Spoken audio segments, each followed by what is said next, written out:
Hello students, आज का class में हम लोग डिस्कस करेंगे डिफरेंशियल इक्वेशन।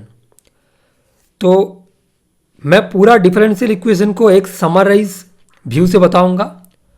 जैसे मैंने लास्ट क्लास में इंटीग्रेशन में मैंने सब कुछ किया, सेम तरीके से होगा, बट इसमें खाली एक चीज़ चेंज होगा कि मैंने इंटीग्रेशन का क्लास में कुछ भी क्वेश्चन मैंने सॉल्व नहीं किया था, क्योंकि मैंने इंटीग्रेशन ऑलरेडी पढ़ाया था पूरा मॉड्यूल। बट डिफरेंशियल इक्वेशन का जो वीडियो होगा, आज का वीडियो, इसमें मैं क्या करूँगा, पूरा कंसेप्ट तुम लोगों को समराइज करके बताऊँगा। इसके साथ मैं कुछ क्वेश्चंस भी सॉल्व कर दूंगा जो बहुत ही इंपॉर्टेंट है और जो सॉल्व करना बहुत ज़रूरी है कंसेप्ट को समझाने के लिए, क्योंकि इधर ज़्यादा थ्योरी नहीं है। इंटीग्रेशन थोड़ा सा वास्ट एरिया था ना, उतना बड़ा एरिया नहीं है। और इसके साथ मैं और एक चीज़ बताना चाहता हूँ कि डिफरेंशियल इक्वेशन का जो मेन पॉइंट है ना, मतलब जो तुम्हें जानना सबसे इंपॉर्टेंट है, वो है इंटीग्रेशन। अगर तुम्हें इंटीग्रेशन नहीं आता है तो डिफरेंशियल इक्वेशन में तुम अटक जाओगे, ठीक है। तो इसीलिए पहले इंटीग्रेशन का वीडियो देखो पूरा सीरीज, तो बहुत सारा चीज़ क्लियर हो जाएगा। और मैंने जो लास्ट वीडियो दिया वो भी बहुत इंपॉर्टेंट है तुम्हारे लिए, ठीक है। तो देखो, अभी मैं टाइम ज़्यादा वेस्ट नहीं करना चाहता हूँ, तो मैं सीधा स्टार्ट करना चाहता हूँ कि डिफरेंशियल इक्वेशन का जो आज का लेक्चर है। ओके, तो अभी देखो, डिफरेंशियल इक्वेशन में बहुत सारे बच्चों को ये डर है कि हम तो कभी कभी क्वेश्चन तो हम लोग को हो जाता है जब हम लोग प्रैक्टिस करते हैं, बट बाद में याद नहीं रहता है, भूल जाता हूँ कि कैसे करना है। एक प्रॉब्लम है। और सेकंड प्रॉब्लम है कि अगर तुम्हें डिफरेंशियल इक्वेशन का सभी मेथड भी पता है, फिर भी तुम क्वेश्चन को आइडेंटिफाई नहीं कर पाते हो एग्जाम में कि ये कौन सा मेथड में होगा। ये बहुत ही एक इम्पॉर्टेंट, मतलब एक बहुत ही कॉमन मिस्टेक है। तो आज का क्लास करने के बाद ये सारा चीज़ तुम लोगों को मतलब एकदम दूर हो जाएगा। बट इसके लिए मेरा सजेशन एक ही है कि ये जो भी चीज़ तुम लोगों को होता है ना, इसके पीछे जो रीज़न है कि तुम पूरा थ्योरी को क्या क्या इसके अंदर में है उसको समराइज नहीं कर पाते अपने दिमाग के अंदर में। अगर तुमने किसी भी चीज़ को पढ़ लिया और उसको समराइज कर लिया ना, तो तुम्हारे लिए बहुत आसान बन जाएगा आगे कि उसमें क्या क्या है। अगर एक बार तुमने उसको याद कर लेंगे तो क्वेश्चन बन जाएगा। बट बहुत ही क्लियर होना चाहिए इस पर्टिकुलर मैटर में, मतलब तुम्हारा जो थॉट्स है ना वो बहुत ही क्लियर होना चाहिए, ठीक है। तो आज के क्लास में हम लोग वही सीखेंगे। तो चलो स्टार्ट करते हैं। देखो, पहले डिफरेंशियल इक्वेशन देखने के बाद जो सबसे पहले जो दिमाग में आता है कि एक इक्वेशन है ना। तो बट डिफरेंशियल है, बात थोड़ा सा हम लोगों को डाइजेस्ट नहीं होता कि डिफरेंशियल मतलब बोलने का मतलब क्या है। तो पहले मैं स्टार्ट करता हूँ एक बहुत ही बेसिक इक्वेशन से जो हम लोग सभी को आता है, वो है क्वाड्रेटिक इक्वेशन, जो हम लोग बचपन से करते आ रहे हैं, ठीक है। तो क्या है क्वाड्रेटिक इक्वेशन। तो देखो, मैं उसके साथ कंपेयर करके ही करूँगा। तो देखो, तो पहले मैं लिख रहा हूँ कि क्वाड्रेटिक इक्वेशन, ये सभी को पता है, क्योंकि अगर हम लोग कंपेयर करके पढ़ेंगे तो बहुत आसान बन जाएगा, इसको याद रखना, ठीक है। नहीं तो बहुत दिक्कत होगा आगे कि क्या मतलब सडनली क्या आ गया। तो देखो, क्वाड्रेटिक इक्वेशन का जो फॉर्म होता है वो क्या होता है, ax² + bx + c = 0। इसमें एक कंडीशन है, जो a है ना, इसको बोलते हैं लीडिंग कोफिशिएंट, जो a है, और एक कभी 0 नहीं हो सकता। अगर जिसको पता है तो ठीक है, अगर नहीं पता है तो भी ठीक है, अभी सुन लो, ठीक है। तो a कभी भी 0 नहीं हो सकता। अगर a 0 हो जाएगा तो क्वाड्रेटिक इक्वेशन खत्म हो जाएगा, तो इसलिए 0 नहीं हो सकता, ठीक है। अभी सिमिलरली देखो, मैं एग्जैक्टली कंपेयर करके पढ़ा रहा हूँ क्योंकि तुम लोगों को दिमाग में बहुत अच्छे से फिट होगा तब, ठीक है। तो देखो, अभी जो डिफरेंशियल इक्वेशन है ना, इसमें कुछ कंडीशंस है। जैसे इधर वेरिएबल कौन था, एक्स था ना इसमें क्वाड्रेटिक में, तो इधर कौन कौन रहेगा, इधर रहेगा, देखो जो डिफरेंशियल इक्वेशन है इसमें containing a differential equation containing first independent variable, मतलब x, इंडिपेंडेंट वेरिएबल ब्रैकेट में मैं लिख रहा हूँ x, comma dependent variable normally होता है y, डिपेंडेंट वेरिएबल मतलब y, and the important thing the derivatives of the dependent variable. ये बहुत इंपॉर्टेंट चीज़ है, ठीक है। Derivatives of the dependent variable, इसका मतलब क्या हुआ? इसका मतलब बहुत कुछ हो सकता है। जैसे मान लो dy बाई डी एक्स रह सकता है इक्वेशन के अंदर में, d2y by d x to रह सकता है, ऐसे और भी रह सकता है, मतलब और हायर ऑर्डर डेरिवेटिव भी। तुम्हारे सिलेबस तो उतना नहीं है, d3y by d x three etcetera. Okay, तो बेसिकली मेरा बोलने का मतलब यही है, जैसे क्वाड्रेटिक इक्वेशन में एक वेरिएबल है x और बाकी a b c constant number है, सिमिलरली इस इक्वेशन में तीन चीज़ रहता है, x, y और derivatives of the dependent variable, that means dy by d x, like this terms. Okay, तो मैं एक एग्जांपल देता हूँ तो चीज़ बहुत आसान बन जाएगा। जैसे मान लो कि मैं एक एग्जांपल देता हूँ कि x into d2y by d x two plus 5 into dy by d x whole square plus 3y square मान लो इक्वल्स टू 0। एक एग्जाम्पल है, किसका एग्जाम्पल है? डिफरेंशियल इक्वेशन का। अभी एक चीज़ बहुत अच्छे से देखो, इसमें देखो d2y by d x two मतलब डेरिवेटिव्स का टर्म्स है और डिपेंडेंट वेरिएबल का है, y का डेरिवेटिव है, dy बाई डी एक्स भी साथ में है, कोई प्रॉब्लम नहीं है। जैसे मैंने क्वाड्रेटिक में बताया कि एक चीज़ बहुत इंपॉर्टेंट है, वो है कि लीडिंग कोफिशिएंट कभी जीरो नहीं हो सकता, मतलब ए को बोलते हैं लीडिंग कोफिशिएंट। इस पर्टिकुलर मैटर में ऐसा कोई कंसेप्ट नहीं है लीडिंग कोफिशिएंट जैसा, बट एक कंसेप्ट इधर भी है कि डेरिवेटिव्स का टर्म्स को हमेशा रहना है। तुम नाम ही लिख के रखे हो कि डिफरेंशियल इक्वेशन, अगर डिफरेंशिएशन का कोई टर्म नहीं रहेगा, डेरिवेटिव्स का कोई टर्म नहीं रहेगा, तो कोई मीनिंग नहीं बनता ना। ये तो हम लोगों का कॉमन सेंस है। तो इसीलिए क्या है कि हमेशा इसमें डेरिवेटिव्स का टर्म रहेगा, एक्स वाई नहीं रहेगा तो भी चलेगा, बट डेरिवेटिव्स टर्म्स मैंडेटरी है for a differential equation. Understand? ठीक है। अभी देखो जो नेक्स्ट कंसेप्ट है, जैसे मान लो जो क्वाड्रेटिक इक्वेशन है ना, इसको हम लोग अगर थोड़ा सा मतलब अलग तरीके से बोलेंगे तो इसको हम लोग ऐसे भी बोल सकते हैं कि एक पॉलिनोमियल इक्वेशन है जिसका डिग्री है 2। तो क्या है? Polynomial equation. मैं इसके साथ कंपेयर कराऊंगा इसलिए मैं ऐसे पढ़ा रहा हूँ, ठीक है, क्योंकि ये सभी को पता है। पॉलिनोमियल इक्वेशन क्लास 10th में था, ऑफ डिग्री 2, ऑफ डिग्री 2। अभी तुम बोलोगे कि डिग्री 2 कैसे मुझे पता चला? पॉलिनोमियल का डिग्री क्या होता है? जो एक्स का मैक्सिमम पावर होता है उसी को बोलते हैं डिग्री।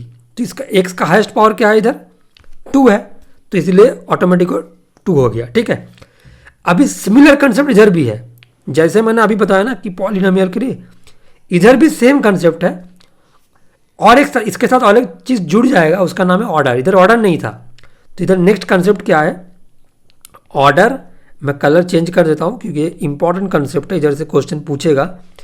तो ऑर्डर एंड डिग्री, ठीक है। धीरे धीरे सब कुछ बहुत आसानी से समझ में आ जाएगा, तो देखो कभी कंफ्यूजन नहीं होगा। तो ऑर्डर एंड डिग्री क्या होता है?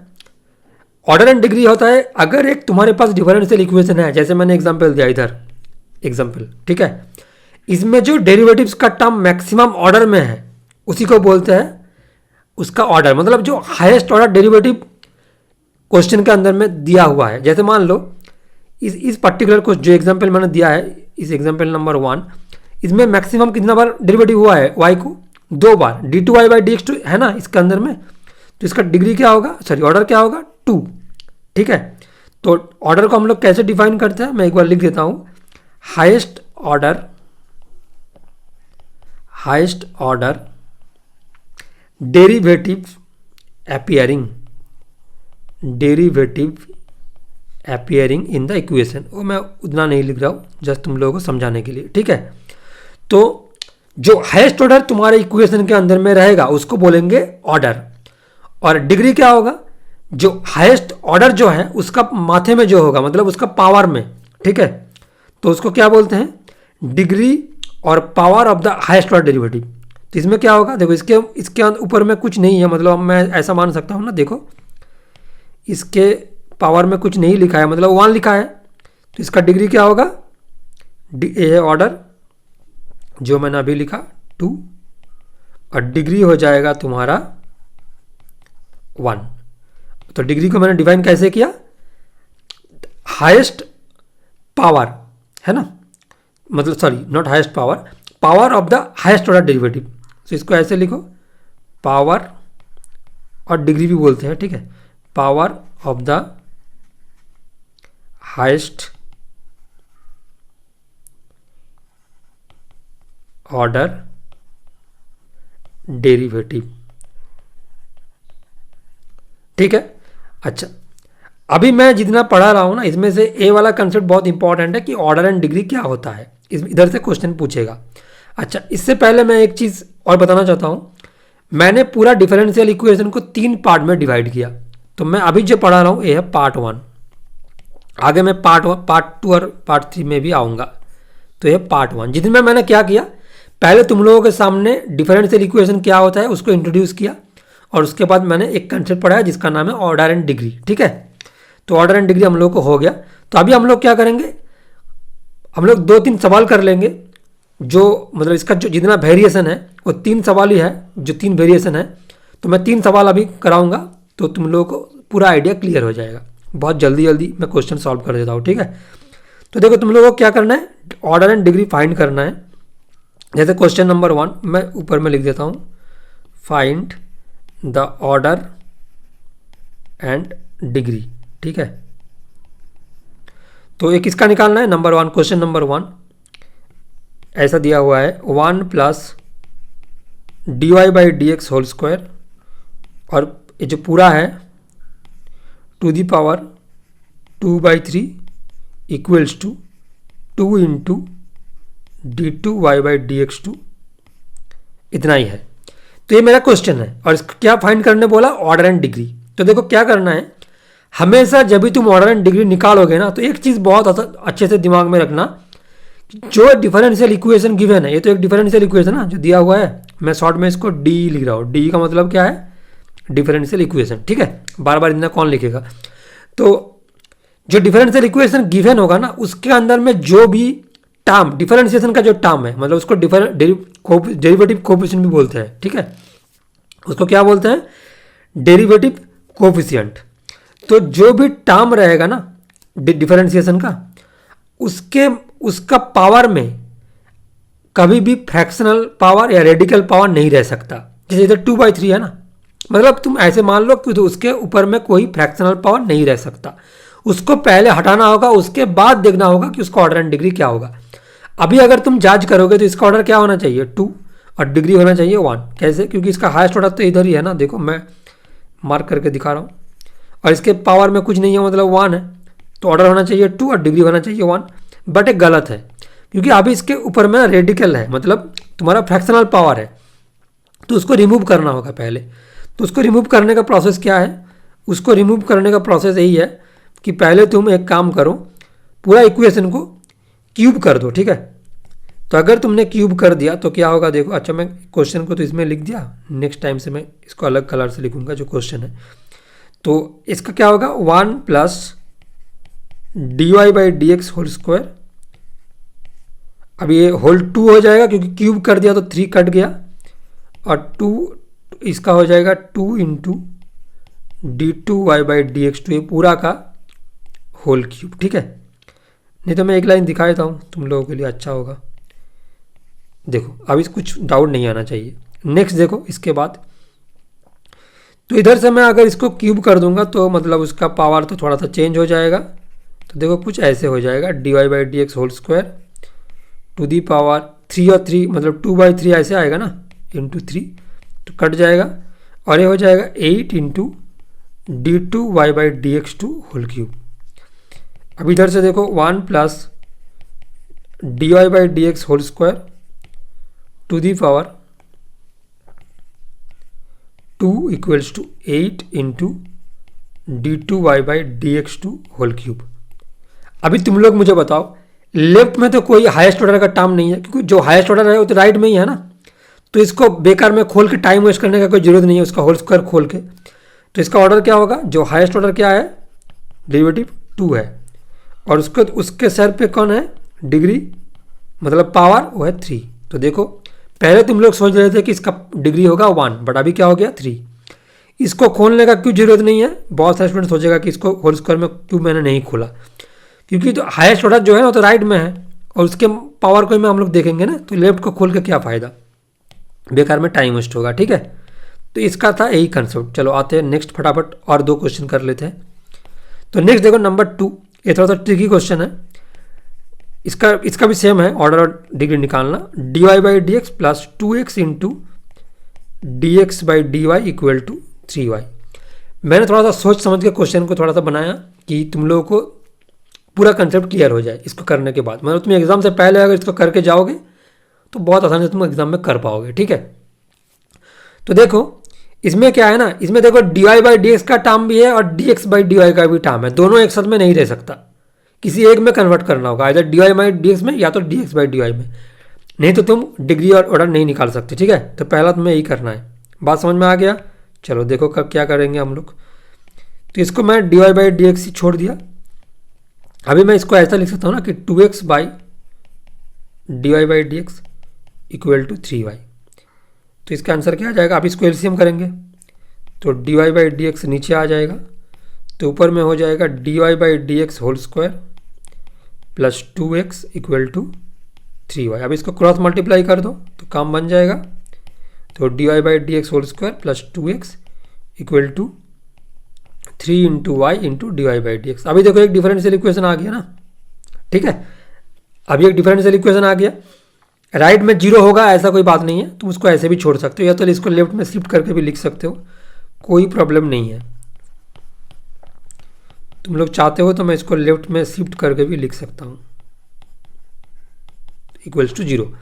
अभी देखो इसमें मैक्सिमम डेरिवेटिव कितना बार हुआ है? एक बार ही हुआ है ना, जो d y by d x है, तो ऑर्डर होगा 1। और डिग्री क्या है उसके सर पे देखो कितना पावर है, तो देखो उसका पावर है 2, तो आंसर होगा, डिग्री का आंसर होगा 2।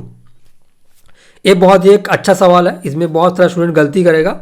इसमें बहुत सारा स्टूडेंट लिख के आएगा इस लाइन के बाद कि इसका ऑर्डर है 1 और डिग्री है 1, तो मिलेगा तो तुम्हें क्या 0, ठीक है। पार्शियल अगर आधा मार्क्स हो मतलब टीचर ने अगर दे दिया तो अच्छा है, नहीं तो मार्क्स नहीं मिलना चाहिए। चलो देखो नेक्स्ट सवाल नंबर 3। तो देखो इसमें क्या पूछा, A B a last type है ऑर्डर एंड डिग्री का। मान लो ऐसा दे दिया कि find the order and degree of d two y by d x two plus tan d y by d x equal to 0, ठीक है। अभी देखो इसमें कंसेप्ट क्या है, तुम बोलोगे कि इसका ऑर्डर क्या होगा, बहुत आसान है 2, क्योंकि d two y by d x two maximum times derivative 2 बार हुआ है, और डिग्री क्या होगा 1, बट नहीं, डिग्री 1 नहीं होगा, ऑर्डर 2 है, ऐसा ही है। इसमें एक स्पेशल रूल है कि अगर d y by d x का टर्म, मतलब मान लो d y by d x, d two y by d x two, d three y by d x 3, derivative coefficient किसी भी फंक्शन के अंदर में अगर रहेगा तो उसका डिग्री नॉट डिफाइंड है। बात समझ में आया? मतलब मैंने बोला कि अगर ये जो देखो जो tan के अंदर में d y by d x बैठा है ना, मतलब ये ट्रिग्नोमेट्रिक फंक्शन के अंदर में है, ट्रिगो फंक्शन के अंदर में डेरिवेटिव बैठा है, तो क्या होगा इसमें, अगर किसी भी फंक्शन के अंदर में डेरिवेटिव का टर्म रहेगा तो उसको होगा नॉट डिफाइंड। बहुत इंपॉर्टेंट है, ठीक है, ऑब्जेक्टिव क्वेश्चन में दे सकता है। तो देखो इसमें क्या होगा, अगर मान लो मैं थोड़ा सा और एक क्वेश्चन दिखा देता हूँ कि इसके साथ ही, मान लो कि ऐसा दे दिया कि y into d y by d x plus e to the power, इसका होल स्क्वायर कर दो, e to the power d y by d x ऐसा दे दिया, ठीक है, प्लस 3x इक्वल टू 0, मान लो कुछ ऐसा दे दिया। तो इसका ऑर्डर क्या होगा? ऑर्डर तो 1 ही होगा क्योंकि इसमें तो एक बार डेरिवेटिव हुआ है, बट डिग्री जो है वो हो जाएगा नॉट डिफाइंड। क्यों? क्योंकि ये e to the power exponential function के अंदर है। अगर लॉग के अंदर में रहेगा, साइन कॉस टैन किसी भी फंक्शन के अंदर में वो रहेगा ना, या इन्वर्स के अंदर में, मतलब जो कोई भी फंक्शन के अंदर में अगर रहेगा d y by d x वाला टर्म या d two y by d x two वाला टर्म, तो उसका डिग्री होगा नॉट डिफाइंड। तो इसका डिग्री क्या होगा? Not defined. तो ये था तुम्हारा कंसेप्ट, ठीक है। तो देखो अभी तक हम लोग पार्ट 1 जो मैंने बताया था वो मैंने कंप्लीट कर लिया। ओके चलो आगे बढ़ते हैं। देखो नेक्स्ट पार्ट 2, मैं ज़्यादा टाइम नहीं वेस्ट करूँगा, तो पार्ट 2 सीधा आ जाता है पार्ट 2 पर। देखो पार्ट 2 क्या कहता है, देखो तो हम लोग क्वाड्रेटिक इक्वेशन के तरह मतलब हिसाब से अगर बात करेंगे तो क्वाड्रेटिक इक्वेशन दिखने में कैसा होता है, उसका स्टैंडर्ड फॉर्म क्या होता है, उसका डिग्री क्या होता है, वो हम लोग निकाल दिया। सिमिलरली डिफरेंशियल इक्वेशन में, डिफरेंशियल इक्वेशन दिखने में कैसा होता है, उसमें कौन कौन रहता है, उसका कंस्ट्रक्शन क्या होता है, सब कुछ हम लोग देख लिया। उसका ऑर्डर एंड डिग्री क्या होता है सीख लिया। तो बेसिक जो चीज़ था, जो इंट्रोडक्शन था किसी भी इक्वेशन का, वो हम लोग सीख लिए। अभी हम लोग क्वाड्रेटिक में क्या सीखते हैं, उसके बाद क्वाड्रेटिक को कैसे सॉल्व करते हैं, एक्स का वैल्यू कैसे निकालते हैं ना। तो मैं देखो फिर से मैं कंपेयर करके पढ़ाऊंगा। तो जो तुम्हारा क्वाड्रेटिक है उसका इक्वेशन क्या था, a x square plus b x plus c equal to 0। ठीक है। अच्छा, इस टॉपिक का नाम क्या है जो पार्ट 2 में मैंने लिखा, मेथड ऑफ सॉल्यूशन। ठीक है, मेथड ऑफ सॉल्यूशन। अभी हम लोग यही पढ़ेंगे। देखो सॉल्यूशन कैसे करते हैं इक्वेशन को। तो इसका जो सॉल्यूशन का मेथड है ना, इसका 2 है। नंबर 1 फैक्टराइजेशन, सभी को पता है। और नंबर टू क्या था, कंप्लीटिंग स्क्वायर, जो तुम लोग स्किप करके आए हो, कंप्लीटिंग स्क्वायर। इसका और एक भी नाम है जो फॉर्मूला तुम लोगों को याद है,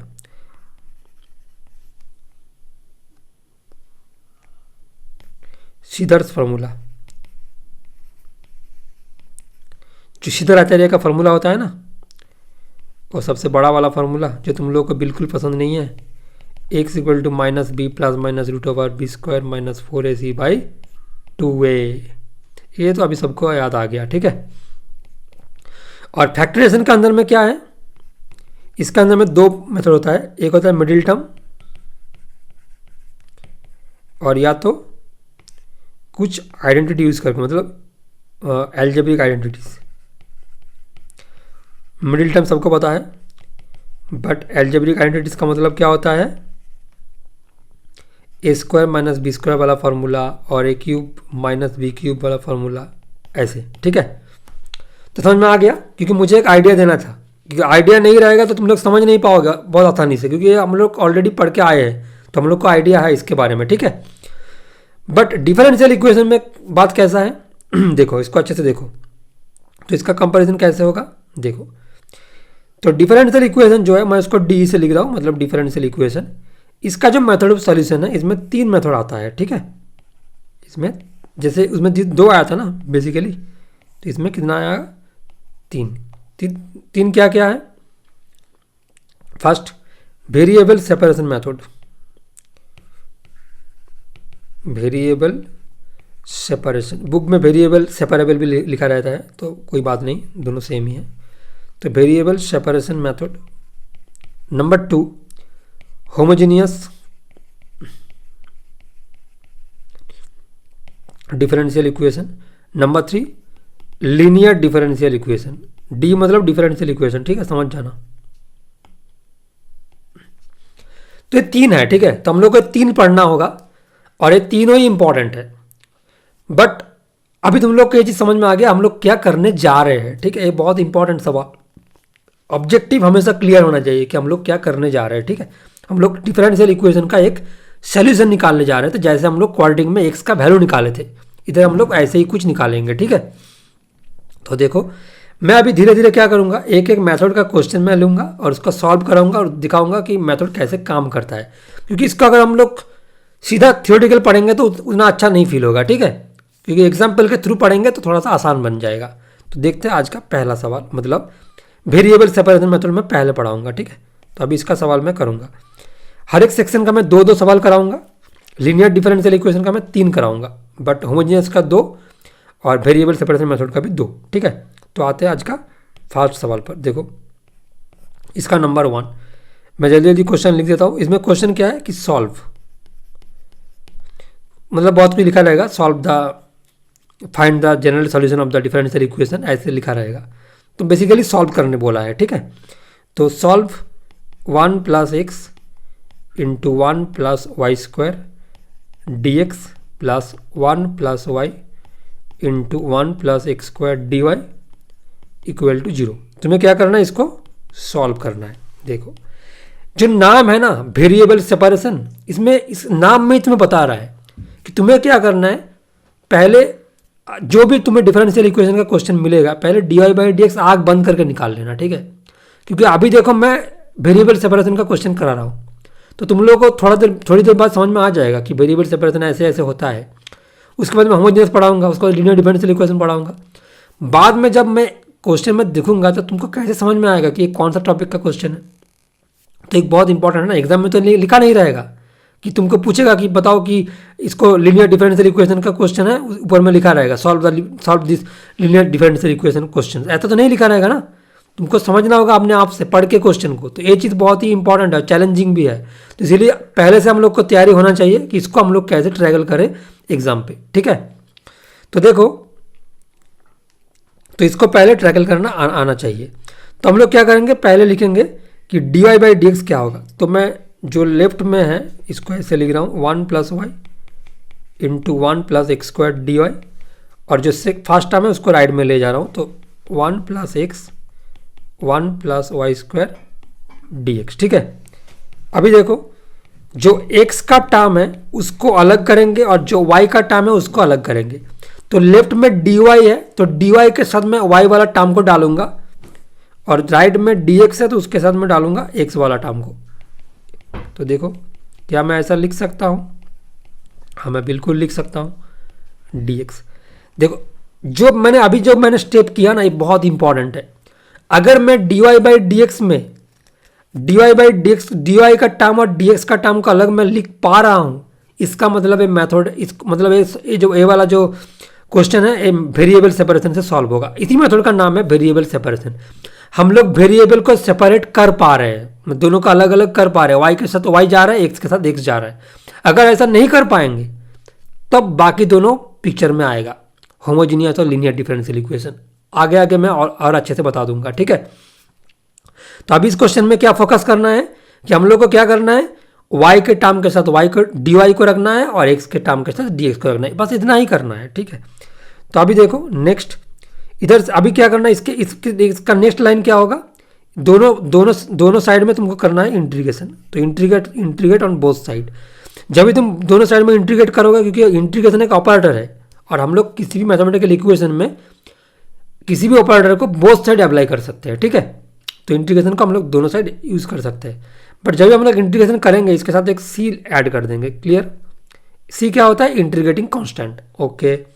नेक्स्ट, अभी देखो मैंने बोला था ना, देखो अभी मैंने जो 2 लाइन लिखा, कायदे से मैंने 2 लाइन लिखा। ये जो मैंने 2 लाइन लिखा ना, ये डिफरेंशियल इक्वेशन का लाइन था। इसके बाद जो नेक्स्ट पूरा सम जो बनेगा वो पूरा इंटीग्रेशन ही है। जिसको इंटीग्रेशन आता है उसका हो जाएगा, जिसको नहीं आता है वो रुक जाएगा, ठीक है। तो बेसिकली मेरा बोलने का मतलब यही था कि इंटीग्रेशन स्ट्रांग होना बहुत जरूरी है इस पर्टिकुलर चैप्टर को अच्छे से करने के लिए, ठीक है। चलो आते हैं नेक्स्ट। तो अभी मैं इसको क्या करूँगा, अलग अलग कर दूंगा। सेपरेशन, जो बहुत ही मैंने बोला था इंपॉर्टेंट और ओल्ड टेक्निक है इंटीग्रेशन को। तो y1 बाई, मतलब इसको ऐसे कर रहा हूँ, जिनको समझ में नहीं आ रहा उनके लिए मैं एक बार दिखा रहा हूँ। देखो मैं इसको ऐसे कर रहा हूँ, ए वाला एक टर्म और ऐसे और एक टर्म, ठीक है। तो देखो हो गया plus y dy by 1 + y square. Right में भी सेम होगा। अच्छा, नॉर्मली हम लोग लेफ्ट में dy के रखते हैं। अगर तुमने लेफ्ट में dx को रख दिया तो गलत नहीं है, बट नॉर्मली हम लोग डिपेंडेंट वेरिएबल को लेफ्ट में ही रखते हैं, क्योंकि y इज ए सब्जेक्ट, हम लोग ऐसे मानते हैं ना। तो इसलिए हम लोग y को लेफ्ट में ही रखेंगे, ठीक है। तो नेक्स्ट, इसको भी सेम तरीके से ट्रीट करेंगे। तो 1 × dx by 1 + x square minus x × dx by 1 + x square plus c, clear. देखो नेक्स्ट, अभी देखो जो पहला वाला इंटीग्रेशन है उसका तो सीधा फॉर्मूला में आ गया tan इनवर्स y।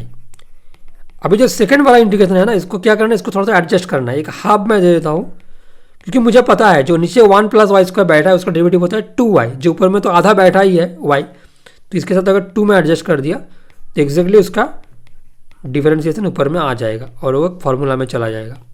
तो इससे आ जाएगा tan इनवर्स x, इधर भी हाफ दे दो तो 2x by 1 + x square dx plus c, ठीक है।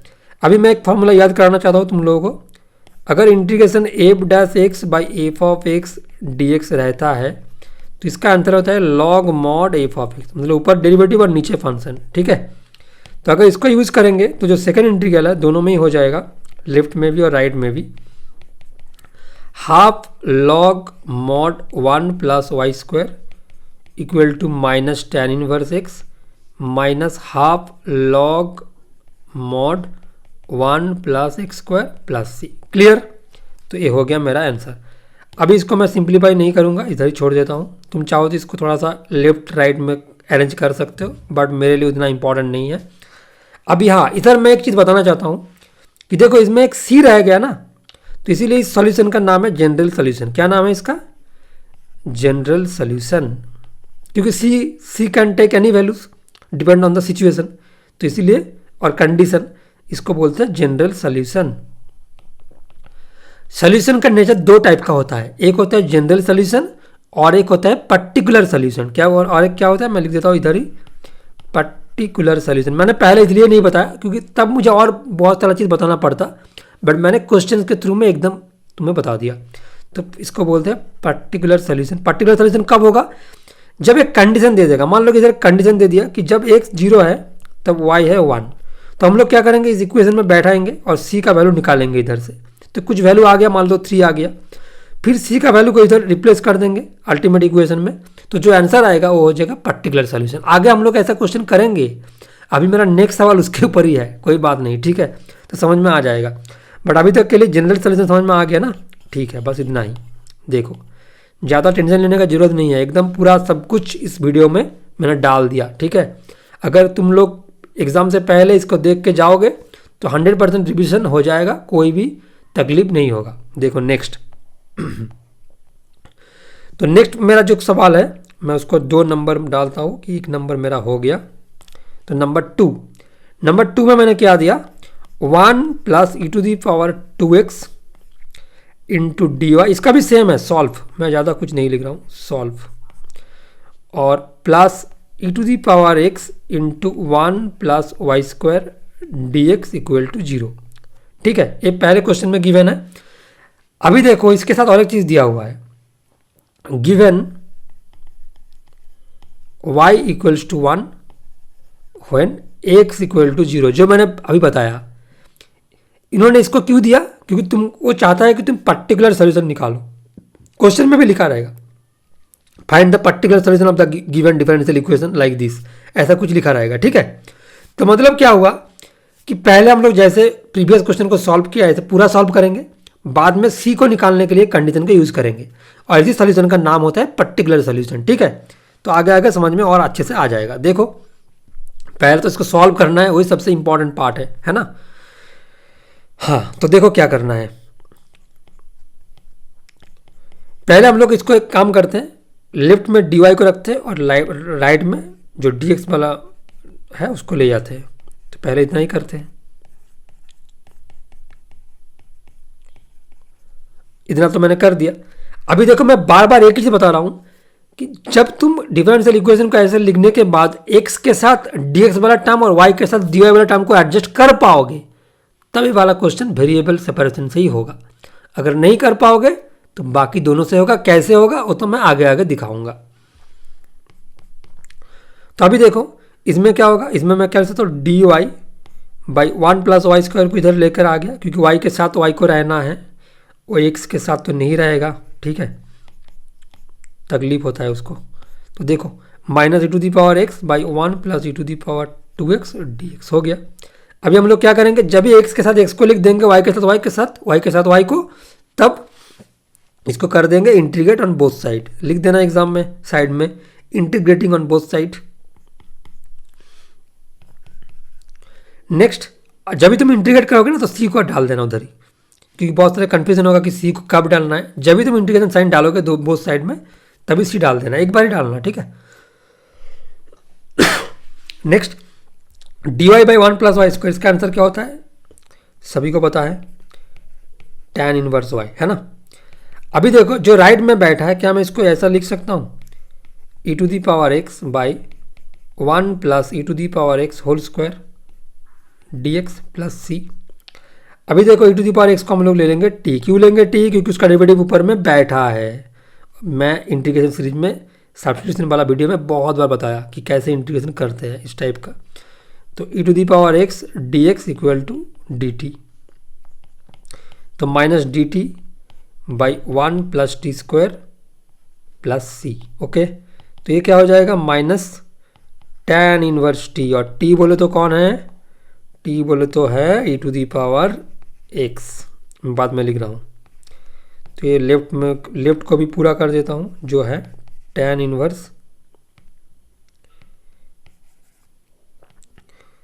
देखो tan इनवर्स y, तो अल्टीमेटली क्या आ गया, tan inverse y plus tan inverse t बोले तो e to the power x equal to c। देखो ये आंसर हो जाता अगर वो कंडीशन नहीं दिया रहता एग्जाम में, बट उन्होंने एक कंडीशन दे दिया ना, तो इसलिए c को निकालना होगा।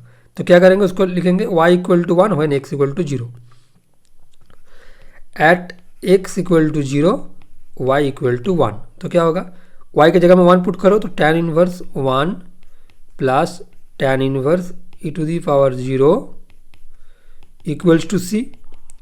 तो tan इनवर्स 1 का मतलब क्या होता है, tan inverse tan pi by 4, और ये भी तो 1 हो गया ना, e टू दी पावर 1 का मतलब e टू दी पावर 0 का मतलब तो 1 ही होता है, तो भी हो जाएगा tan pi by 4 equal to c।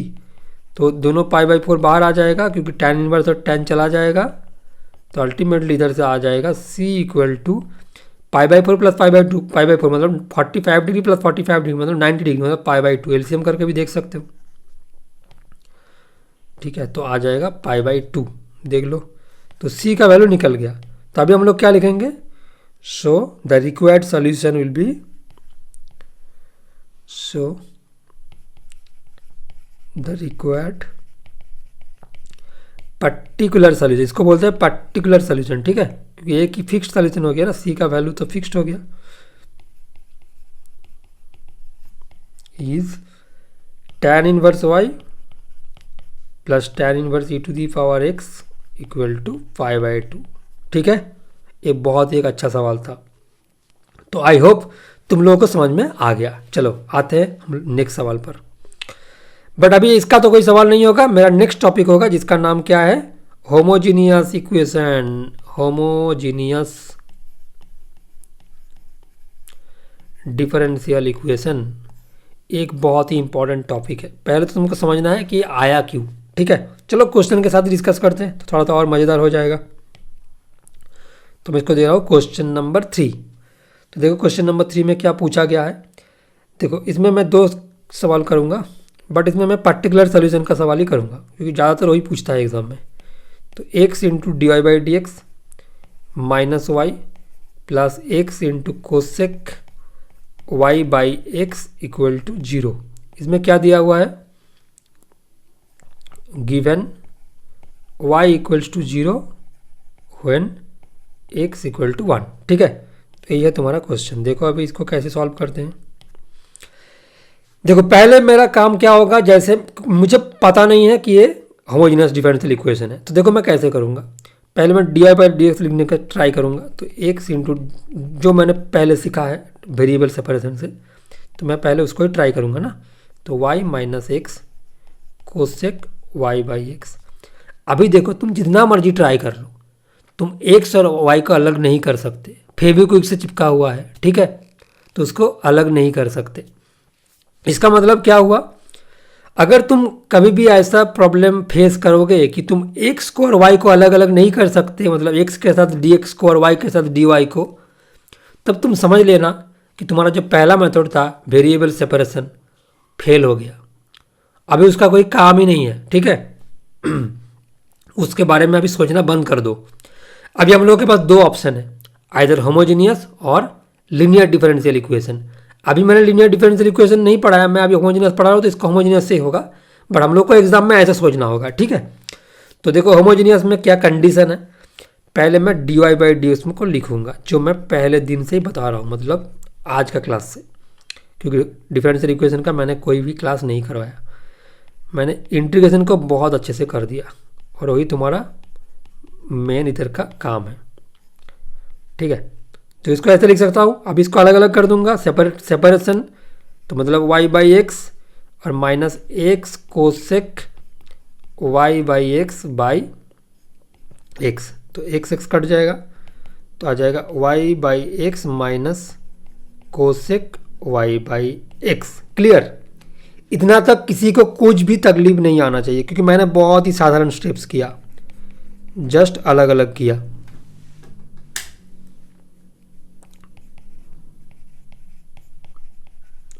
ठीक है, कोई भी प्रॉब्लम नहीं है। अभी देखो इसके बाद बहुत ही ध्यान से सुनना, क्योंकि ये बहुत ही इंपॉर्टेंट चीज़ मैं बताने जा रहा हूँ। जो d y by d x का जो आंसर आया ना, इसमें देखो राइट में जिसको जो मैंने लिखा ये क्या है, इसको मैं बोल सकता हूँ कि function of y by x, क्योंकि अगर तुम वाई बाई एक्स को किसी वेरिएबल से रिप्लेस कर देंगे ना तो पूरा फंक्शन उसमें चला जाएगा। मतलब मान लो कि तुमने वाई बाई एक्स की जगह में भी लिख दिया, मान लो, तो क्या हो जाएगा, d y by d x अभी हो जाएगा भी माइनस कोसेक भी। अगर तुम इस वाई बाई एक्स को रिप्लेस करने के बाद जो वेरिएबल से रिप्लेस करोगे पूरा इक्वेशन अगर उसमें चला जाएगा तो हम लोग सीधा बोल देंगे कि ये डिफरेंशियल इक्वेशन होमोजीनियस है। बस तुम्हें इतना ही करना है, ठीक है। अगर इसको तुम f of y by x में कन्वर्ट कर पाओगे तो क्या है, ये होमोजीनियस है। चलो, तो अगर इसको तुम ऐसे, इसके बाद क्या लिखना है, इक्वल टू, क्योंकि कभी कभी एग्जाम में ऐसा भी दे सकता है कि prove that it is homogeneous, तब तुम्हारा काम थोड़ा सा आसान हो गया, क्योंकि तुमको समझ में पहले से ही आ गया कि इस क्वेश्चन होमोजीनियस का है और होमोजीनियस मेथड लगा रहा है, ठीक है। तो आँख बंद करके भी तुम कर सकते हो मेथड को, बट तो इसको प्रूव कैसे करना है कि equal to f of y by x, so it is a homogeneous differential equation. बस प्रूव तो हो गया पहला पार्ट, अगर ऐसा पूछा तो, बट जनरली नहीं बोलेगा ऐसा करने के लिए, ठीक है, सॉल्व बोलेगा, ठीक है। तो अभी देखो, अभी हम लोग को क्या करना है, अगर हम लोग को समझ में आ गया कि होमोजीनियस है, आइडेंटिफाई कर लिया, तो मेथड बहुत सिंपल है, हर एक क्वेश्चन के लिए यही एप्लीकेबल है, ठीक है। तो क्या करना है, let y by x equal to v, या तो y equal to v x, दोनों सेम ही है। अभी देखो, अगर मैं y के जगह में y बाई एक्स के जगह में या y के जगह में वी एक्स पुट करूँगा तो राइट साइड तो पूरा v में चला जाएगा और साथ में x रह सकता है, बट इसके साथ हमको d y by d x को भी चेंज करना है ना, तो करो इसको चेंज। कैसे, देखो इधर से मैं लिख सकता हूँ ना कि d y by d x equal, इसमें चेन रूल लगा दो, x को मान लो u और इसको मान लो v, तो v इंटू एक्स का डेरिवेटिव है 1 प्लस एक्स इंटू वी का डेरिवेटिव है d v by d x. Clear, तो क्या आ गया, v plus x into d v by d x. ये तो हर एक साम के लिए सेम होगा, ठीक है, कोई बात नहीं। चलो इसको आप इधर बैठाओ, तो क्या आ जाएगा, d y by d x मतलब v into x into d v by d x equal to y by x की जगह में v बैठा दो, v माइनस कोसेक v, कोई तकलीफ नहीं आना चाहिए, v चला गया। अभी देखो, अभी हम लोगों ने क्यों ऐसा किया, ये जो होमोजीनियस है ना, इसको हम लोग इस तरीके से अरेंजमेंट करके इसको वेरिएबल सेपरेशन में चेंज कर दिया, कन्वर्ट कर दिया। अभी y तो चला गया बट कुछ और वेरिएबल आ गया जिसके साथ वेरिएबल सेपरेशन जा रहा है। जैसे मान लो डी वी के साथ v को तुम कर सकते हो और x के साथ x को।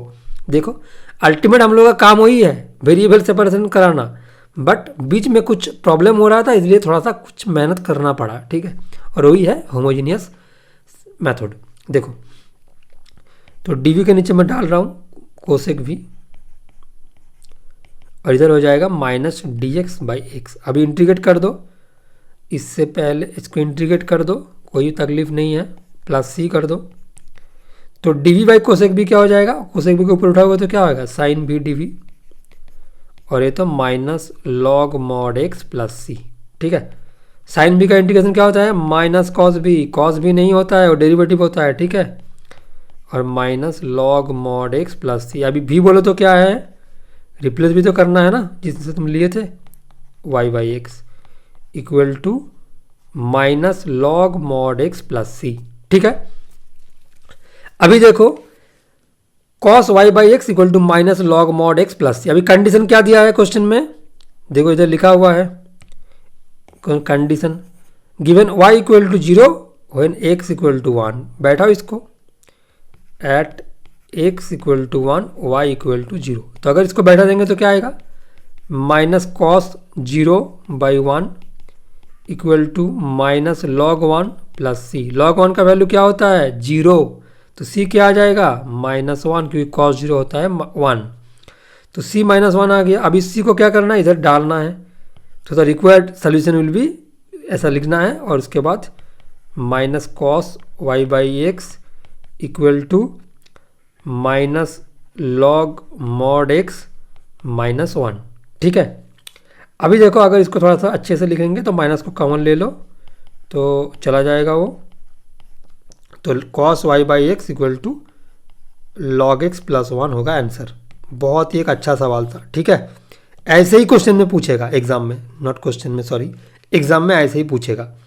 चलो और एक सवाल दिखा देता हूँ मैं तुम लोगों को, तो ये होगा नंबर 3 मैंने कर लिया। नंबर 4, इस क्लास बहुत इंपॉर्टेंट है, तुम लोगों को सब कुछ हो जाएगा एग्जाम में अगर तुम इसको अच्छे से करके जाओगे, नॉट देख के जाओगे, क्योंकि देखना और करने में अलग अलग डिफरेंस होता है ना। मेरा वीडियो तुम देख लिया, कुछ भी नहीं लिखा तो नहीं हो कर सकते एग्जाम में, तुमको देखना भी है, साथ में लिखना भी है, जो मैं लिख रहा हूँ क्लास में सॉल्व भी करना है। ठीक है, देखो next, solve 2y e to the power x by y. मैंने सब वेरिएंट को मैंने कवर किया इस क्लास में, तो पूरा सब कुछ हो जाएगा एक वन शॉट में ही। 2x e to the power x by y d y equals to 0। इसमें क्या लिखा है, गिवन कंडीशन इसमें भी दिया है, given x equal to 0 when y equals to 1। देखो अभी बहुत सारे बच्चे को लगेगा सेम क्वेश्चन मैंने अभी सॉल्व किया, तो फिर से मैंने क्यों डाल दिया।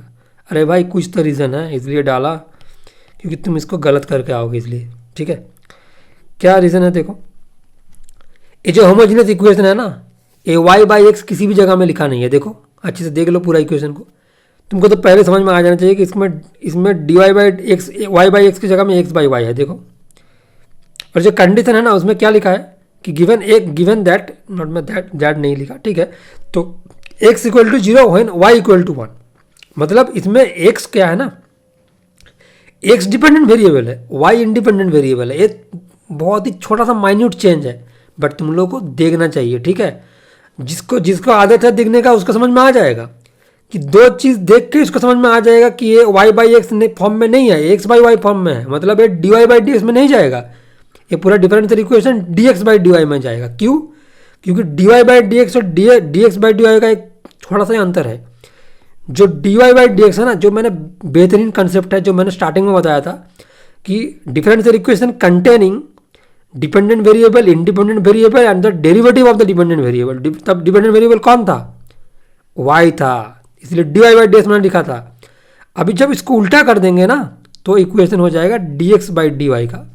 अभी इसको देख के हम लोग को समझ में आ जाना चाहिए कि ये वाला जो होमोजेनियस इक्वेशन है, क्योंकि इसमें भी तुम एक्स और वाई को अलग नहीं कर सकते, ट्राई करके देख लेना घर में, कर पा रहे हो तो अच्छा है, बट कभी जिंदगी में नहीं कर पाओगे। ठीक है, तो d x by d y का इक्वेशन है, इसको हम लोग को समझ में बहुत जल्दी आ जाएगा कि जब हम लोग देखेंगे कि इसके सर पे तो एक्स बाई वाई लिखा है, पहला पॉइंट, और सेकंड पॉइंट है कि जो कंडीशन दिया हुआ है ना उसमें x equal to 0 when y equal to 1, उल्टा नहीं लिखा है। पहले वाला देखो उसमें लिखा था व्हेन एक y equal to something, sorry when x equal to, मतलब ऐसे लिखा था, सॉरी थोड़ा सा मैंने गलत बता दिया, मतलब ऐसे y equal to 1 when x equal to 0, कुछ ऐसे लिखा था, मतलब जो इसके प्रीवियस वाला क्वेश्चन में। इसका मतलब क्लियरली है कि x डिपेंडेंट नहीं है, y डिपेंडेंट है, क्योंकि कंडीशन x के ऊपर नहीं है, y के ऊपर है। y 1 है जब x 0 है, तो x फ्री मतलब है। ठीक है, x का कोई तकलीफ नहीं है, वो इंडिपेंडेंट वेरिएबल है। तो इधर से भी हम लोग को समझ में आ जाता है, बहुत ही अच्छा कंसेप्ट है, तो इसलिए मैंने इस क्वेश्चन को दिया। तो देखो इसमें क्या करना है, पहले मुझे d x by d y लिखना है, तो मैं लिखूंगा 2y e to the power x by y d x equals to minus y minus 2x e to the power x by y d y. तो इधर से d x by d y हो जाएगा, माइनस तो इधर रहने दो, तो y minus 2x e to the power x by y by y e to the power x by y. ठीक है, सॉरी 2 भी रहेगा, तो कोई डाउट नहीं आना चाहिए। नेक्स्ट, अगर किसी ने d y by d x लिख दिया ना तो आगे कुछ नहीं कर पाओगे, ट्राई करके देख लेना। D x by d y को इसको अलग अलग कर देते, तो y by 2y e to the power x by y plus 2x e to the power x by y by 2y e to the power x by y. ठीक है, minus minus plus हो गया। तो अभी मैं देखो इसको ऐसे लिख सकता हूँ, dx बाई dy, इसमें वाई वाई चला गया तो -1/2 e to the power x by y, plus इसमें 2 चला गया और e to the power x by y चला गया तो प्लस x बाई वाई। और आगे क्या लेना है, पुटिंग उसमें y by x equal to v लिया था ना, इसमें x by y equal to v लूँगा। तो इधर से क्या आ जाएगा, x equal to v y. थोड़ा सा जल्दी करते हैं क्योंकि ऑलरेडी मैं कर लिया इसको। तो इसका डेरिवेटिव होगा y के रेस्पेक्ट में करेंगे क्योंकि dx बाई dy चाहिए मुझे, तो v into y 1 plus y into d v by d y, sorry. तो इसको पुट कर देंगे dx बाई dy की जगह में, तो v plus y into d v by d y equal to -1/2v plus x by y बोले तो v। ठीक है, अच्छा 2v नहीं, 2 e to the power v होगा ये, 2 e to the power v। अभी देखो v भी कट जाएगा ना, तो अभी फिर से वेरिएबल सेपरेशन में आ गया ये, वही तो मेरा काम था ना, इसको उधर कन्वर्ट करना। तो e to the power v को मैं इधर ले जा रहा हूँ और ये हो जाएगा minus d y by y और एक हाफ भी रहेगा। तो इंटीग्रेट कर दो अभी, e to the power v का तो integration e to the power v होता है और ये half log mod y plus c. ठीक है, और e to the power v बोले तो e to the power x by y, not y by x. Okay, क्योंकि जो लिया था मैंने उसको बैठाना होगा ना। अभी जो कंडीशन है देखो, कंडीशन में क्या पूछा है, x equal to 0 when y equal to 1। So at y equal to 1 x equal to 0। तो इसमें बैठा दो तो क्या हो जाएगा, e to the power 0 by 1 equal to minus half log 1 plus c. तो इधर से सी क्या आ जाएगा, लॉग 1 0 होता है तो ई टू दी पावर 0 1 सी 1 आ जाएगा। तो तुम्हारा फाइनल आंसर क्या हो जाएगा, e to the power x by y equal to minus half log mod y plus 1। ठीक है, अब इसको थोड़ा सा चाहो तो सिंप्लीफाई कर सकते हो, बट मेरे हिसाब से उतना ज़रूरी नहीं है। बट फिर भी मैं एक लाइन लिख देता हूँ, अगर इसको एलसीएम किया तो 2 e to the power x by y minus minus log mod y plus 2। तो इसके बाद अगर इसको इधर ले गया तो 2 e to the power x by y plus log mod y equals to 2 होगा फाइनल आंसर। ठीक है, तो ये भी एक बहुत ही इंपॉर्टेंट सवाल था। मैंने 2 वेरिएशन था, दोनों को मैंने कंप्लीट कर दिया। ठीक है, चलो आगे आते हैं लीनियर डिफरेंशियल इक्वेशन में, मतलब LDE, लीनियर डिफरेंशियल इक्वेशन। अभी देखो इसमें क्या होगा, इसमें हम लोग को पहले जानना होगा कि लीनियर डिफरेंशियल इक्वेशन का फॉर्म क्या होता है, इसका स्टैंडर्ड फॉर्म है। ठीक है, तो क्या होता है वो, पहले d y by d x इसका फॉर्म है, स्टैंडर्ड फॉर्म बोलते हैं इसको, d y by d x plus y into p of x equals to Q of x. ठीक है, ये हो सकता है, या तो इसका और एक फॉर्म भी है, मतलब अगर d x by d y से होगा तो क्या होगा, d x by d y plus x into p of y equals to Q of y. Clear. अभी देखो दोनों में कंसेप्ट सेम ही है, जस्ट मतलब अलग अलग फॉर्म है। तो पहले एक फॉर्म को पढ़ लो तो ऑटोमेटिक दूसरा वाला हो जाएगा। अब इसका स्टेप 1 क्या है, देखो अभी देखो ये जो डिफरेंशियल इक्वेशन है ना, लीनियर डिफरेंशियल इक्वेशन, ये इंटीग्रेबल नहीं है, मतलब इसको तुम बहुत सारी इंटीग्रेट करके नहीं कर सकते। तो इसको एक चीज़ से मल्टीप्लाई करना पड़ता है, उसके बाद वो जैसे होमोजीनियस में क्या किया, उस सब्स्टिट्यूशन के बाद वो वेरिएबल सेपरेशन में आ गया तो इंटीग्रेबल हो गया ना। इधर भी एक फैक्टर से इसको मल्टीप्लाई करने के बाद वो इंटीग्रेबल हो जाता है और उसी का नाम है इंटीग्रेटिंग फैक्टर। तो इंटीग्रेटिंग फैक्टर क्या होता है, इसका स्टेप्स है। स्टेप 1 पहले तुम्हें फाइंड करना होगा कि इंटीग्रेटिंग फैक्टर क्या है, इसको हम बोलते हैं स्टेप 1 मान लो। तो इंटीग्रेटिंग फैक्टर जिसको बोलते हैं IF शॉर्ट में, और उसका फॉर्मूला होता है e to the power integration p of x dx। हम लोग क्वेश्चन करेंगे तो समझ में आ जाएगा। ये स्टेप 1। स्टेप 2 क्या है, पूरा डिफरेंशियल इक्वेशन को IF से मल्टीप्लाई करना है। ठीक है, तो इसको मल्टीप्लाई करना है IF से, तो क्या हो जाएगा, IF into d y by d x plus y into IF into p of x equals to Q of x into IF। Okay, अभी अगर दोनों साइड को इंटीग्रेट करेंगे ऐसे, अच्छा, इसको ऐसे नहीं लिखना है। इसके बाद इंटीग्रेशन वाला स्टेप को नहीं दिखाना है, क्योंकि इसमें थोड़ा सा एडजस्टमेंट करना पड़ता है, क्योंकि ये पूरा जो पार्ट है ना, ये चेंज होकर नेक्स्ट लाइन में हो जाएगा। मैं एक बार दिखा देता हूँ। D d x of y into I F next line में, ठीक है, ये चेंज होकर ऐसा हो जाएगा। और इसके बाद q of x into I F, तो हम लोग सीधा क्या लिखेंगे इधर से, इसको d of y into I F लिखेंगे, और q of x into I F, d x इधर चला गया ना। अभी बहुत सारे इंटीग्रेट करेंगे, इधर सी डालेंगे तो क्या आ जाएगा next, y into I F equal to Q of x into I F d x plus c. अभी देखो तुम लोगों को मैं बोल रहा हूँ कि कौन कौन लाइन लिखने का ज़रूरत नहीं है। इसका ज़रूरत नहीं है, इसका भी ज़रूरत नहीं है, इसका भी ज़रूरत नहीं है।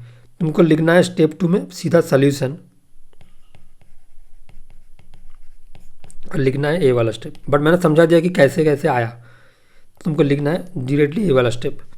मतलब लेफ्ट में हमेशा होगा वाई इंटू आई एफ, और राइट में होगा क्यू ऑफ एक्स को आई एफ से मल्टीप्लाई करके इसको इंटीग्रेट करना पड़ेगा, ठीक है। अभी मैं इस मेथड के बारे में ज़्यादा नहीं बताऊंगा, क्योंकि उसका जो पूरा प्रोसेस है उसको समझाने के लिए एक अलग सा क्लास रहेगा। अगर किसी को जानने के लिए इंटरेस्ट है तो मुझे कमेंट करके ज़रूर बताना, तो मैं उसको समझाऊंगा और एक अलग क्लास में। देखो, और अगर मैं इसको करूँगा तो इसका क्या होगा, इसके लिए आई एफ क्या होगा, इसके लिए आई एफ होगा e to the power P of y d y, और इसका जो सोल्यूशन होगा वो क्या होगा, वाई, उसमें वाई इंटू लिखा था ना आई एफ, इसमें होगा एक्स इंटू आई एफ, मतलब integrating factor equal to, right में क्या होगा q of y into I F d y. बस ये दोनों स्टेप ही इंपॉर्टेंट है, ए वाला और ये आई एफ निकालना, इधर भी आई एफ निकालना और ए वाला, बाकी कुछ नहीं चाहिए, ठीक है। तो ये है तुम्हारा लीनियर डिफरेंशियल इक्वेशन का फॉर्म। अभी देखो क्वेश्चन सॉल्व करते हैं। तो इसका जो क्वेश्चन है मैं इसको नंबर 1 से ही फिर से काउंट कर, अच्छा एक बार देख लो, हम लोग 4 क्वेश्चन सॉल्व किए ना, तो 4 क्वेश्चन ऑलरेडी हम लोग सॉल्व कर लिए। तो अभी हम लोग आते हैं क्वेश्चन नंबर 5 पर। देखो question number 5 a linear differential equation का क्वेश्चन है, बहुत जल्दी जल्दी हम लोग कर लेंगे, ज़्यादा टाइम नहीं है, और चलो धीरे धीरे कर लेते हैं। तो solve x square plus 1 into d y by d x plus 2xy equals to under root x square plus 4। अभी देखो इस क्वेश्चन को देखने के बाद हम लोग अगर d y by d x को अलग कर देंगे, मतलब ऐसे लिखेंगे, इसको डिवाइड कर देंगे, फ्री कर देंगे, तो 2x by x square plus 1 into y equal to under root x square plus 4 by x square plus 1। हम लोग को दिख रहा है ना, देखो सीधा सीधा हम लोग को दिख रहा है कि ये वाला form d y by d x plus p of x into y equal to Q of x दिख रहा है। तो अगर हम लोग को इस टाइप का फॉर्म अगर दिख जाता है, क्योंकि इसमें वेरिएबल सेपरेशन नहीं होगा क्लियरली, क्योंकि तुम वाई और एक्स को अलग नहीं कर सकते, होमोजीनियस तो किसी भी एंगल से नहीं है, तो तुमको थर्ड वाला ही देखना होगा, तो तुमको समझ में आ जाएगा कि ये वाला फॉर्म में है, तो इसको हम ऐसे सॉल्व करेंगे, ठीक है। तो अभी हम लोग निकालेंगे क्या, आई एफ। तो आई एफ स्टेप 1 तो यही था ना, स्टेप 1 एग्जाम में नहीं लिखना है, बट तुम लोग को समझने के लिए मैं स्टेप 1 लिख रहा हूँ। तो आई एफ क्या होगा, e to the power P of, इसमें लिखना है कि comparing with the standard form, ऐसा लिखना है, comparing with the standard form of linear, मतलब एलडी लीनियर डिफरेंशियल इक्वेशन, ठीक है। तो e to the power P of x क्या है इधर, 2x by x square plus 1 d x. तो इस तरह से क्या आ जाएगा, e to the power log mod x square plus 1। Clear, कोई भी तकलीफ नहीं आना चाहिए।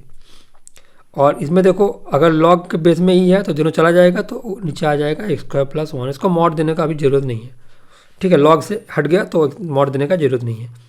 अभी आई एफ से मल्टीप्लाई करूँगा, तो नेक्स्ट सोल्यूशन क्या होगा, नेक्स्ट इसके बाद स्टेप 2 सोल्यूशन। सोल्यूशन में क्या होगा, देखो लेफ्ट में होगा y इंटू आई एफ, क्योंकि ये फॉर्म देखो है d y by d x वाला है, तो y इंटू आई एफ का मतलब क्या होता है, x square plus 1 equals to right में जो था पहले से, मतलब x square plus 4 by x square plus 1, जो क्यू ऑफ एक्स है इसके साथ आई एफ को मल्टीप्लाई कर दो और इंटीग्रेट करो, सीधा यही रूल है, ठीक है, प्लस सी। तो ये कट जाएगा, तो ये फार्मूला में आ गया y into x square plus 1। ये तुम्हारा एक इंटीग्रेशन का फार्मूला होता है, integration x square plus a square, जिसका फार्मूला क्या है, x root x square plus a square by 2 plus a square by 2 मतलब 4/2 log mod x plus under root x square plus 4 plus c, कटेगा तो 2 होगा। बस यही आंसर है, और ये तुम्हारा सोल्यूशन जो है जनरल सोल्यूशन है, ठीक है। तो ये वाला तुम्हारा इसका आंसर आ जाएगा। तो ये भी बहुत ही इंपॉर्टेंट सवाल था। अभी देखो नेक्स्ट नंबर 6। तो क्वेश्चन नंबर 6 में मैं आता हूँ। इसमें मैं क्या करूँगा, अच्छा मैंने बोला था कि लीनियर डिफरेंशियल इक्वेशन के मैं 3 सवाल दिखाऊंगा, लेकिन नहीं 3 सवाल का जरूरत नहीं है, 2 सवाल से हो जाएगा। एक मैंने जो दिखा दिया, अभी मैं दूसरा सवाल दिखाऊंगा और उसमें एक तुम्हारा पर्टिकुलर सोल्यूशन का सवाल रहेगा। देखो इंपॉर्टेंट है, solve tan inverse y minus x d y equals to 1 plus y square d x. और इसमें क्या दिया हुआ है, given that y0 equal to 0। इसका मतलब क्या है, y0 इक्वल टू 0 मतलब x का वैल्यू है 0 और y का वैल्यू है 0, ठीक है। इसको समझ जाना चाहिए तुम लोगों को। अभी देखो, अगर मैं इधर से dy बाई इसको डिवाइड कर दूंगा तो क्या होगा, dy by d x equal to 1 plus y square by tan inverse y minus x. अभी इसको तुम क्या करोगे, इसके बाद तुम्हें किसी भी हालत में जो पहला वाला फॉर्म है क्या दिख रहा है, dy by d x plus p of x into y equal to Q of x. तुम इसको ऐसे कर सकते हो, इसको मैक्सिमम कैसे कर सकते हो, इसके बाद 1 by tan inverse y minus x plus y square by tan inverse y minus x. कोई तो फायदा नहीं होगा, ठीक है। तो इधर से तुमको समझ में आए। और तुम देखो पहले वाला इसको एक्स और वाई को तुम अलग नहीं कर पा रहे, मतलब variable separation fail. Number 1 homogeneous किसी भी एंगल से नहीं है, क्योंकि इसको तुम कभी भी y बाई एक्स या x बाई वाई में कन्वर्ट नहीं, फंक्शन में कन्वर्ट नहीं कर सकते। होमोजीनियस देखने का अलग भी तरीका है कि देखो हर एक इंडिविजुअल टर्म का पावर देखना होगा। इसका पावर क्या है 2, हर एक इंडिविजुअल टर्म का इसका पावर है 2, इसका पावर तो नहीं है 0, इसका पावर है 1 और इसका पावर है 1। अगर इंडिविजुअल हर एक टर्म का कंबाइन पावर या हर एक अलग अलग टर्म का पावर अगर सेम होगा तो हम उसको होमोजीनियस मान सकते हैं, बट उसमें नहीं है, तो होमोजीनियस किसी भी हालत में नहीं होगा। तो लीनियर डिफरेंशियल इक्वेशन इसको होना ही है, बट जो फॉर्म 1 है वो तो फेल हो गया। तो अभी हम लोग फॉर्म 2 के बारे में सोचेंगे ना, तो इसको इरेज कर दो और इसको उल्टा कर दो, देखते हैं क्या होता है। D x by d y equal to tan inverse y minus x by 1 plus y square, ठीक है। अभी इसमें क्या करना है, देखो अभी इसको अलग अलग कर सकते हैं ना, तो मेरा जो काम था बन जाएगा। तो इसको मैं एक काम करता हूँ, इसको लिख सकता हूँ कि tan inverse y by 1 plus y square minus x by 1 plus y square. अब इसको इधर लेकर आओ, तो देखो तुम्हारा जो फॉर्म 2 था लीनियर डिफरेंशियल इक्वेशन का वो आ जाएगा, x into 1 by 1 plus y square equal to tan inverse y by 1 plus y square, ठीक है। अभी देखो फॉर्म सभी को समझ में आ जाएगा, d x by d y equal to x into p of y equals to Q of y, है ना। चलो अब इसको कंपेयर करके पहले हम लोग आई एफ निकाल लेते हैं, जो स्टेप 1 था मेरा। तो आई एफ क्या होगा, देखो आई एफ क्या होगा,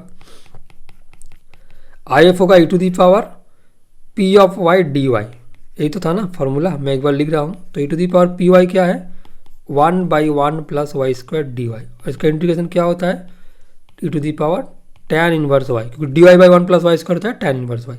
अभी आई एफ से मल्टीप्लाई करना होगा, तो सोल्यूशन क्या होगा, लेफ्ट में होगा एक्स इंटू आई एफ मतलब x into e to the power tan inverse y, और राइट में होगा tan inverse y by 1 plus y square into e to the power tan inverse y, ठीक है। और इसको इंटीग्रेट करो। तो इसमें क्या करना है, तुम्हें ले लेना है कि e to the power tan inverse y जो है, तुम एक काम करो, tan इनवर्स वाई को तुम टी ले लो इस इंटीग्रेशन को करने के लिए। तो putting tan inverse y equal to t, तो इधर से आ जाएगा 1 by 1 plus y square d y equal to d t. तो बैठा दो इसको, x into e to the power tan inverse y equals to t e to the power t और डी टी, क्योंकि d y by 1 by y square हो गया D T. Integration तुम लोगों को आना चाहिए, नहीं तो नहीं होगा। देखो नेक्स्ट, इसको करना क्या है, इसको इंटीग्रेशन बाय पार्ट्स करना है कि दो फंक्शन मल्टीप्लिकेशन फॉर्म में, एक एल्जेब्रिक और एक एक्सपोनेंशियल। ठीक है, तो आई लेट के हिसाब से क्या होना चाहिए, किसको यू लेना है आई लेट के हिसाब से, एल्जेब्रिक तो पहले एक्सपोनेंशियल से, तो एल्जेब्रिक को लेना है यू।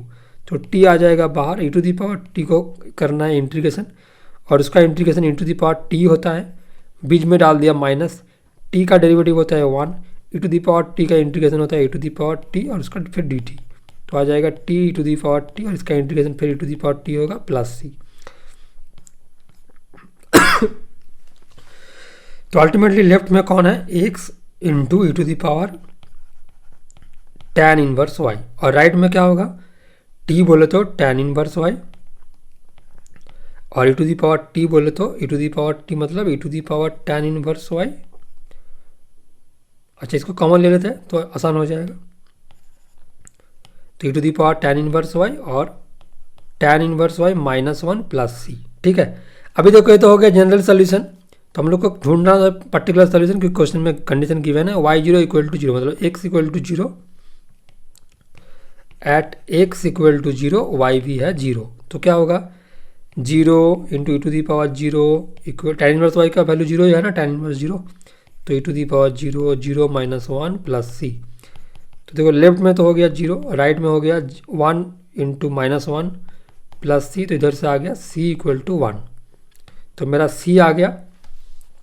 अभी जब मेरा c आ गया तो इसका पर्टिकुलर सोल्यूशन क्या हो जाएगा, ultimate answer x e to the power tan inverse y equal to e to the power tan inverse y -1 plus 1। ठीक है, इसको तुम चाहो तो e to the power tan inverse y को डिवाइड कर दो, तो आ जाएगा -1 plus e to the power minus tan inverse y, पूरा इक्वेशन को मैं e to the power tan inverse y से डिवाइड कर दिया। ठीक है, तो ये हो गया मेरा अल्टीमेट आंसर। तो इसमें भी आई थिंक तुम लोगों को कोई तकलीफ नहीं है। तो मैंने पार्ट 2 मैंने बोला था, तो पार्ट 2 मैंने कंप्लीट कर लिया, जैसे मैंने बताया था कि मैंने जो भी तुम्हें बताया था मैंने वही कर लिया। अभी देखो जो पार्ट 3 है ये थोड़ा सा तुम लोगों के लिए ऑप्शनल है, तो इसको देख लो, बट ये भी इम्पॉर्टेंट है। तो पार्ट 3 में क्या है, देखो पार्ट 3 में बेसिकली दो चीज़ है, एक है कि तुम्हें कभी भी ऐसा भी पूछ सकता है कि बोल, मतलब इसका जो टॉपिक है वो क्या है, formation of differential equation when general solution is given, general solution is given एक होता है, और इसके साथ और एक है, एक बहुत छोटा पार्ट है, बहुत जल्दी जल्दी हो जाएगा, वेरिफिकेशन ऑफ सॉल्यूशन। ठीक है, दोनों पार्ट एक बार जल्दी जल्दी देख लो। देखो फॉर्मेशन ऑफ डिफरेंशियल इक्वेशन का मतलब क्या है कि जब एक इक्वेशन मतलब एक सॉल्यूशन तुम्हें दिया रहेगा, जैसे क्वेश्चन के थ्रू मैं दिखा देता हूँ कि मान लो क्वेश्चन ऐसा दिया हुआ है, क्वेश्चन ऐसा दिया हुआ है कि form the differential equation of family of curves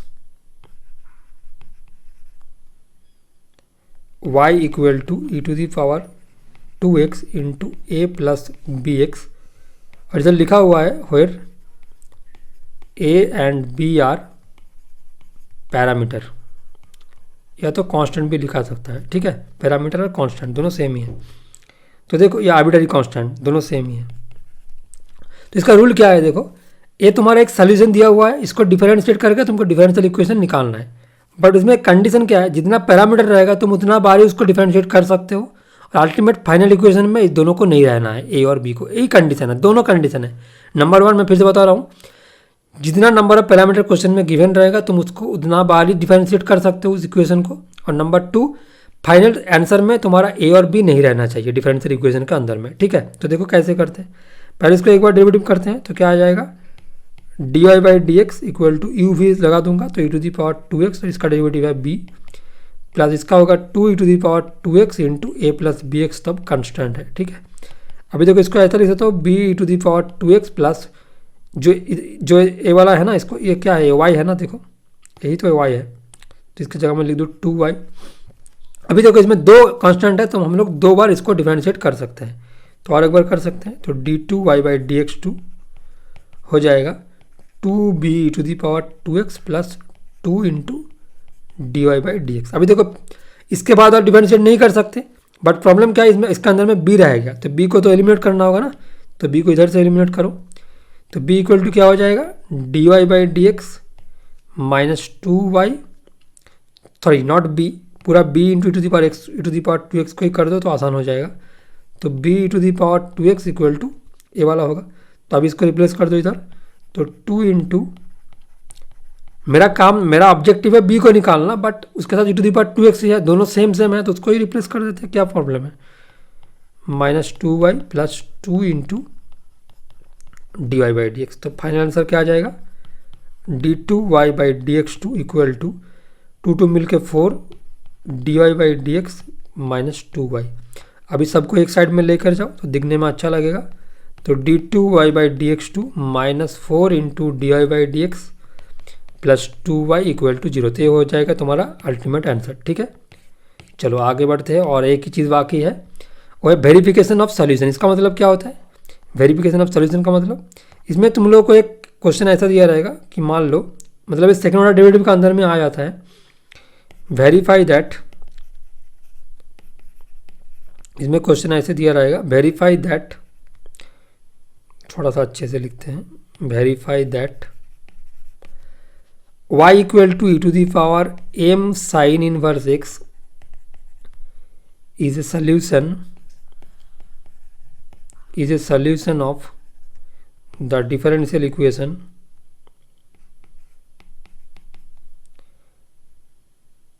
(1 minus x² d2y/dx2 minus x into dy/dx minus m² equal to 0। तो इसका सोल्यूशन मैं अभी नहीं करूँगा, क्योंकि जस्ट ए वाला टॉपिक मैंने सेकेंड ऑर्डर डेरिवेटिव में मैंने बहुत अच्छे से किया है। तुम लोग चाहो तो मेरा प्लेलिस्ट में जाकर देख लो कि इसको कैसे करना है, बट मैं जस्ट मेथड बता देता हूँ। इसका मतलब क्या बोल रहा है कि ये वाला डिफरेंशियल इक्वेशन को तुम्हें सॉल्व नहीं करना है, क्योंकि सेकेंड ऑर्डर तो हम लोग के सिलेबस में नहीं है ऐसे। हम लोग को क्या करना है, जो सोल्यूशन है इसको डिफरेंशिएट करके इसको ले आना है, तब तो हम लोग प्रूव कर सकते हैं ना। जैसे मान लो कि एक क्वाड्रेटिक इक्वेशन है like this, x² minus 2x या माइनस 3x मान लो, x² minus 3x plus 2 equal to 0। तो इसका दो सॉल्यूशन है, एक है इसको अगर मिडिल टर्म करेंगे तो क्या होगा, x minus 1 into x minus 2 equal to 0। तो इसका सॉल्यूशन क्या है, x इक्वल टू 1 और 2। तो दो प्रोसेस है, मैंने इसको सॉल्व किया ना मिडिल टर्म से, तो ये सीधा प्रोसेस है, फॉरवर्ड प्रोसेस। और एक बैकवर्ड प्रोसेस भी है ना, कि अगर हम लोग 1 और 2 को इधर पुट करेंगे तो आंसर सही माना चाहिए LHS। देखो 1² माइनस 3 इंटू 1 प्लस 2 मतलब 0 आएगा। अगर 2 बैठाएंगे तो क्या आएगा, 2² माइनस 3 इंटू 2 प्लस 2 मतलब भी 0 आएगा। मतलब अगर दोनों आंसर अगर सेटिस्फाई करता है इक्वेशन को, तो भी तो सोल्यूशन ही है ना, वेरीफाई तो हो गया। कुछ ऐसा ही प्रोसेस है इस पर्टिकुलर क्वेश्चन का। हम लोग क्या करेंगे, इसको डिफरेंशिएट करके जो तुम्हारा क्वेश्चन में दिया हुआ है उसको लेकर आएंगे। जस्ट मैं एक बार कर देता हूँ, क्योंकि ये वाला क्वेश्चन तुम्हारा डिफरेंशिएशन के अंदर में आएगा। तो इसको क्या लिखेंगे, dy/dx equal to m e⁴m sin inverse x by 1 minus x²। क्योंकि मैंने इसको क्या किया, डिफरेंशिएट किया, बट चेन रूल का अप्लाई किया। पहले e⁴m sin इनवर्स इसका होगा, सेम होगा, और उसके बाद m/√1 माइनस x²। जिसका समझ में नहीं आ रहा है प्लीज़ मेरा वीडियो देखो जाकर, प्लेलिस्ट में दिया हुआ है डिफरेंशिएशन वाला वीडियो, सेकंड ऑर्डर डेरिवेटिव। ठीक है, बहुत इंपॉर्टेंट कंसेप्ट है, उधर से क्वेश्चन आएगा। अभी नेक्स्ट देखो, इसको हम लोग ऐसे रिप्लेस कर सकते हैं ना, m/√1 minus x² into Y, जो e⁴m sin इनवर्स x है, ये कौन है, ये y तो है ना। तो इसको सेकंड सिस्टम में रिप्लेस कर दिया। अब इसको क्रॉस मल्टीप्लाई करो और स्क्वायर कर दो पहले, तब थोड़ा सा आसान बन जाएगा। तो dy/dx का होल स्क्वायर क्या होगा, m² बाई 1 माइनस x²। अब इसको मैं क्या करूँगा, नीचे में नहीं रखूँगा क्योंकि डिफिकल्ट बनाया था क्वेश्चन को। तो इसको क्रॉस मल्टीप्लाई कर देता हूँ। देखो बहुत ही इफेक्टिव प्रोसेस है, बहुत कम टाइम में ऐसा प्रूव आ जाता है। इसके बाद फिर से डिफरेंशिएट करूँगा तो क्या होगा, u भी लगा दूंगा, तो 1 माइनस x², 2 इंटू dy/dx, इसको अच्छे से लिख लेते हैं थोड़ा सा, 2 into dy/dx into d2y/dx2, chain rule apply हो रहा है, minus 2x into dy/dx whole square और m² इंटू 2y dy/dx। अभी पूरा इक्वेशन में देखो 2 इंटू dy/dx कॉमन है, सब उसको हटा दो, तो क्या बचेगा 1 minus x square into d two y by d x two minus x into d y by d x equal to m square y. मैंने क्या किया, मैंने पूरा इक्वेशन को 2 into d y by d x से divide किया, तो इसको नॉट इक्वल टू 0 लिखना जरूरी है। ठीक है, अभी तो प्रूफ देखो, अब इसको इधर लेफ्ट में लेकर आ जाओ तो देखो तुम्हारा प्रूफ आ गया। यही है तुम्हारा proof, minus x into d y by d x minus m square y equal to 0। तो देखो मैंने पूरा डिफरेंशियल इक्वेशन में सारा कुछ सॉल्व कर दिया, पूरा चैप्टर मैंने बहुत अच्छे से सॉल्व किया धीरे धीरे। तो इसमें क्या क्या कंसेप्ट था, पार्ट 1, पार्ट 2, पार्ट 3। पार्ट 1 के अंदर पहले मैंने डिफरेंशियल इक्वेशन क्या होता है उसको पढ़ाया, उसके बाद ऑर्डर एंड डिग्री क्या होता है उसको मैंने समझाया, उसका क्वेश्चन सॉल्व किया। उसके बाद मैंने क्या आया, उसके बाद मैंने आया कि मेथड ऑफ सॉल्यूशन। इसमें 3 टाइप था, वेरिएबल सेपरेशन, और उसके बाद तुम्हारा होमोजीनियस, और थर्ड है linear differential equation. Linear differential equation का अंदर में भी 2 टाइप था, उसको मैंने दिखा दिया उस क्वेश्चन के साथ। और मैंने उसके बाद जो पार्ट 3 है उसमें क्या किया, उसमें मैंने किया फॉर्मेशन ऑफ डिफरेंशियल इक्वेशन कैसे करते हैं जब जनरल सोल्यूशन गिवन होता है। और सेकंड मैंने क्या किया, वेरिफिकेशन कैसे करते हैं जब एक रूट दिया रहता है, मतलब जब तुम्हारा सोल्यूशन गिवन है और उसको वेरीफाई करना है कि उसका ही सोल्यूशन है, तो उसको कैसे सॉल्व करते हैं। ये है पूरा summarised view of the differential equation. I hope तुम लोगों को अच्छा लगा। तो जो भी तुम लोग, अगर मेरा वीडियो तुम लोगों को अच्छा लग रहा है तो प्लीज़ मेरा चैनल को सब्सक्राइब कर लो, ठीक है। और वीडियो को शेयर कर दो दोस्तों के साथ, और लाइक करना भूलना मत, ठीक है। ठीक है, चलो आज के लिए इतना ही, फिर मिलते हैं नेक्स्ट वीडियो पर। बाय।